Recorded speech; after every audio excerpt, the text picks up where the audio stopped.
अब जो है कुछ महत्वपूर्ण बिंदुओं को जो है हम समझेंगे। ओके, तो देखिए पहला बिंदु है समरूप और दूसरा है सर्वांग समता। ठीक है, तो सबसे पहले समझते हैं कि समरूप क्या होती है, उसके बाद समझेंगे कि सर्वांग समता क्या होती है। ये दोनों ही बिंदुएं जो है बहुत ही ज़्यादा इम्पॉर्टेंट है, क्योंकि इसके बगैर आपसे प्रश्न जो है नहीं बनेंगे। ओके, तो इन दोनों बिंदुओं को ध्यान देंगे। तो चलिए सबसे पहले देखते हैं समरूप आकृति। ओके, तो देखिए समरूप आकृति क्या होती है।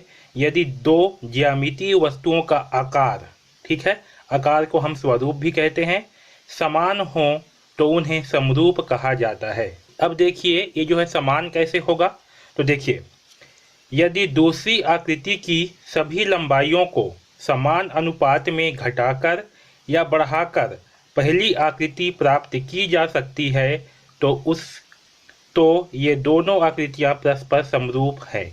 ओके, आया समझ में क्या बोल रहा है।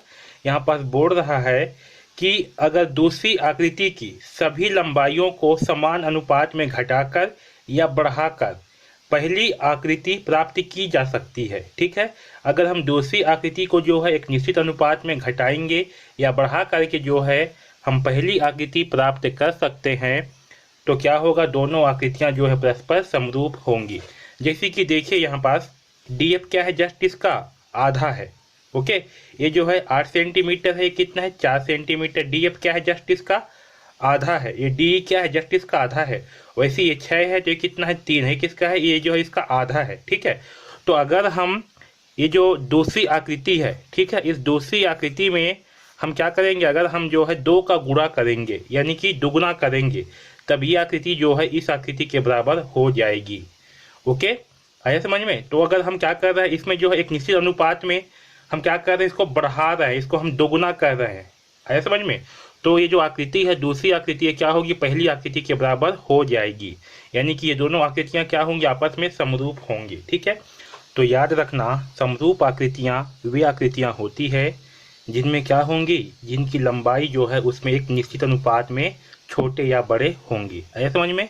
तो फिर से ध्यान रखना कि यदि दूसरी आकृति की सभी लंबाइयों को समान अनुपात में घटाकर या बढ़ाकर पहली आकृति प्राप्त की जा सकती है, तो ये दोनों आकृतियां परस्पर समरूप होती हैं। ठीक है, तो समरूप आकृति में जो है भुजाओं की लंबाई बराबर हो या ना हो ये जरूरी नहीं होता है, लेकिन एक निश्चित अनुपात में जो है छोटा या बड़ा होता है। ओके, अब चलिए अब जो है सर्वांग समता क्या होती है इसे जो है समझते हैं। तो देखिए सर्वांग सम होने का अर्थ है सभी अंगों का समान होना। क्या होती है, सर्वांग समता का मतलब होती है सभी अंगों का समान होना। ठीक है, तो ऐसी आकृति जिनके सभी अंग समान होते हैं, एक दूसरे को पूरी तरह से ढक लेती है, इस प्रकार की आकृति को जो है हम सर्वांग समता आकृति कहेंगे। जैसे कि देखिए यहाँ पास ये जो ए बी सी है, ये जो त्रिभुज है, और डी ई एफ, इन दोनों में क्या है, तो ये जो ए बी भुजा है, ये वाले भुजा, ये जो है डी ई भुजा के बराबर है। इसका मान कितना है, 3 सेंटीमीटर, इसका मान भी कितना है, 3 सेंटीमीटर। ओके, दूसरा देखिए बी सी है, इसका मान कितना है, 4 सेंटीमीटर। ई एफ का मान भी कितना है, 4 सेंटीमीटर है। ओके, और तीसरा है ए सी भुजा, तो ए सी भुजा और ये डी एफ भुजा देखिए, इन दोनों का मान कितना है, 55 सेंटीमीटर है। तो ये आकृति क्या करेंगे, इसकी आकृति भी एक समान है और ये जो है एक दूसरे को पूरी तरह से ढक लेंगे। ठीक है, तो इस प्रकार की आकृति को क्या कहेंगे, सर्वांग सम आकृति कहेंगे। तो याद रखना सर्वांग सम आकृति में जो भुजाएं होंगी वो क्या होंगी, समान लंबाई की होंगी, और जो आकृतियां हैं वो आकृति भी समान आकृतियां ही होंगी। ठीक है, जबकि समरूप आकृति में क्या होंगी, जो भुजाओं की लंबाई है वो निश्चित अनुपात में छोटा या फिर बड़ा होंगी। आया समझ में। तो ये दोनों बिंदुएं जो है बहुत ही महत्वपूर्ण हैं। ओके, तो इस वीडियो में बस इतना ही। धन्यवाद।